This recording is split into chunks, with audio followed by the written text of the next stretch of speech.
Another quick update tayo mga ka-Franceth. Fresh from their sweet Bohol getaway, muling naispatan ang ating paboritong tandem na sina Francine Diaz at Seth Fedalin. Ngayong January 22, 2026, dumalo ang ating paboritong tandem sa Shake, Rattle, and Roll Victory Party para i-celebrate ang dambuhalang success ng film sa Takilya. Mula sa upload ng kanilang manager na si Mr. John Ling, kitang-kita na tila di na naman mapahiwalay ang dalawa sa nasabing event. Dikit na dikit at ramdam mo ang komportable nilang samahan.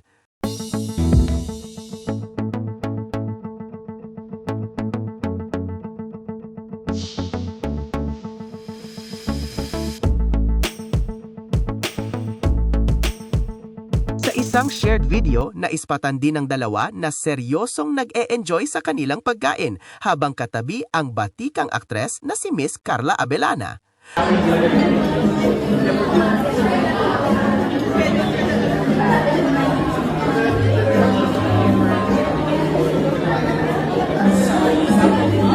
At heto pa ang pinaka-funny at viral na moment. Active na naman si Francine sa kanyang TikTok at isinama niya ang buong cast.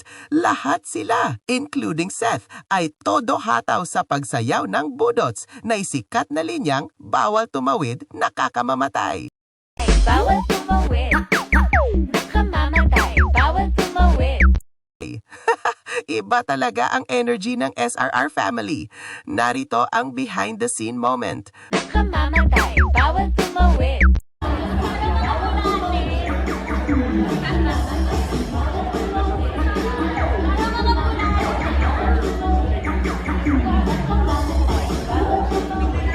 Pero teka, may napansin ba kayo? Ganito ba talaga gumiling Ma'am Francine? Atake siya Mukhang nag-enjoy talaga ang ating Franceth sa eventa kasi hindi lang sa account ni Chin sila nakita dahil pati sa TikTok ng iba, game na game at spotted din ang kakulitan ng ating paboritong Franceth.